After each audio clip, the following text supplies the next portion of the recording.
आइए हम संख्यात्मक चार्ट की जानकारी ले लेते हैं। और संख्याएं हमारी शुरू होती हैं इधर, ये अंक ये शब्दों में लिखे हुए हैं, इनका जो है अंक लिखा, अंकीय मान लिखा हुआ है। ये शब्द, इसको शब्द और ये उनके अंक हैं। यहाँ लिख भी सकते हैं शब्द और ये अंक है। तो इधर बोला जाता है इसको इकाई। जब लेते हैं इकाई का मतलब होता है एक, दहाई का मतलब होता है एक के साथ एक शून्य, सैकड़े का मतलब होता है एक के साथ दो शून्य। यहाँ से कामा की शुरुआत होती है हमारी। हजार पे होता है एक के बाद तीन शून्य। 10,000 में 10 लिख के फिर तीन शून्य पे कामा लगाना है। फिर लाख पर एक लगा के दो शून्य के बाद एक कामा फिर तीन शून्य।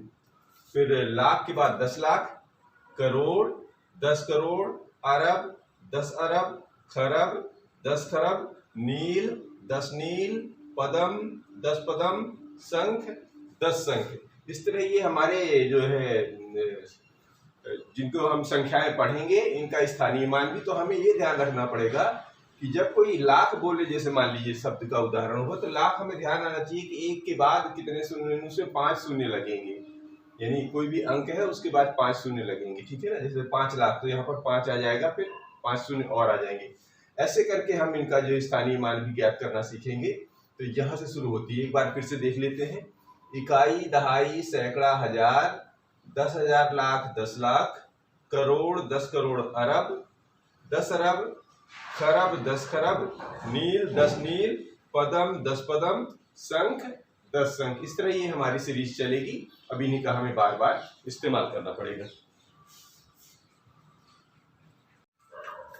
स्थानीय मान पर पुनर्दृष्टि, मतलब एक बार थोड़ा सा स्थानीय मान के बारे में फिर से थोड़ा सा एक रिवीजन कर लेते हैं। और जैसे कि मान लीजिए एक संख्या है 78। 78 कैसे लिख सकते हैं हम? इकाई, दहाई ऐसे ही पढ़ते थे ना हम लोग। तो कैसे लिखा जाता है? जैसे 7 है तो 7 का स्थानीय मान का मतलब होता है, ये प्रसारित रूप भी कर सकते हैं, तो 7 गुणे 10 और धन 8 ऐसे लिखते हैं। अब जैसे मान लीजिए एक संख्या ले लीजिए 295, तो ये कैसा हो जाएगा? इसका इस्तेमाल, मतलब इसका स्थानीय मान कैसे रखेंगे और इसका प्रसारित रूप कैसे रखेंगे? तो देखिए यहाँ से शुरू करते हैं। तो इकाई, दहाई, सैकड़ा, अभी जो हम लोग स्थिति देखे हैं संख्याओं की क्या होती है, तो इधर से होता है इकाई, दहाई, सैकड़ा। तो लीजिए इसको कितने सैकड़ा में, तो 2 के साथ सैकड़ा लगा देते हैं, फिर धन का चिन्ह लगाया जाता है। दूसरा अंक है तो दूसरा अंक लेते हैं। दूसरा अंक 9 है, 9 किस जगह पर है? दहाई पर। इकाई, दहाई, तो यहाँ पर 10 लगा देते हैं। और जो इकाई का अंक होता है उसको वैसे का वैसा लिख दिया जाता है। तो अगर और इसको लिखना है तो इसको इस तरह लिखा जाता है। इस वाले को लिखा जाएगा 70 धन 8, इसको इस तरह लिखा जा सकता है। इसको कैसे लिखेंगे? इसको ऐसे लिखेंगे 200 धन 90 धन 5। ये सब इसके प्रसारित रूप होते हैं, ठीक है ना। और इस तरह इसका ये स्थानीय मान हो गया। तो 2 का स्थानीय मान 200, 9 का स्थानीय मान 90, 5 का स्थानीय मान 5। ये आप पहले से जान चुके हैं। एक बार फिर से रिवाइज कर लेते हैं आगे बढ़ने के पहले। जैसे इसी में 78 में देखिए तो 78 में 7 का स्थानीय मान कितना है? 70, और 8 का इकाई में 8 है। इस तरह इसको हमको हल करना है। एक चीज और लेते हैं, ये भी समझने की कोशिश करते हैं कि सबसे बड़ी संख्या और सबसे छोटी संख्या कैसे ज्ञात करते हैं। तो सबसे बड़ी संख्या सबसे छोटी संख्या में क्या रहते हैं कि अभी जैसे एक अंक की अगर हम सबसे बड़ी संख्या लेते हैं तो एक अंक की सबसे बड़ी संख्या होती है 9, और एक अंक की सबसे छोटी संख्या होती है 1। ये अंक है हमारे, ठीक है। इसी तरह 2 अंक की सबसे बड़ी संख्या होती है तो 2 ठो 9 लगा दीजिए। यानी जितने अंक की जो भी संख्या पूछे उतने ही 9 लगा देने हैं। जैसे 3 अंक की संख्या सबसे बड़ी पूछे तो 3 ठो 9 लगा दीजिए।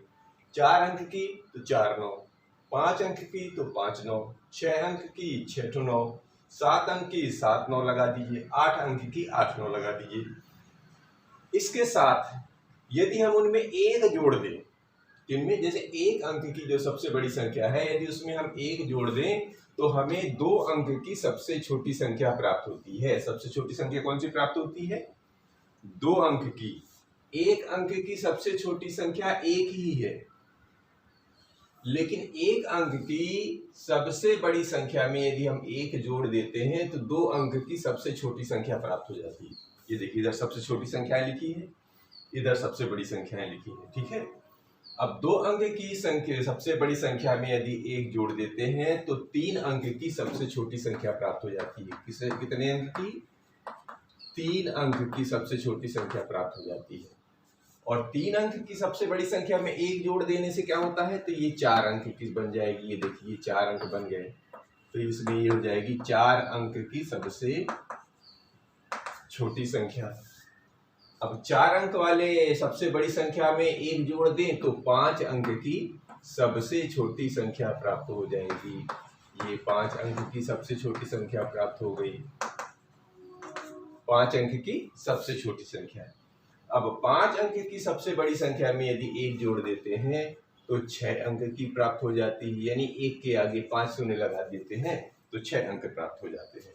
तो यहाँ पर आप लिख सकते हैं कि छह अंक की सबसे छोटी संख्या प्राप्त कब हो जाती है, जब पांच अंक की सबसे बड़ी संख्या में एक जोड़ दें।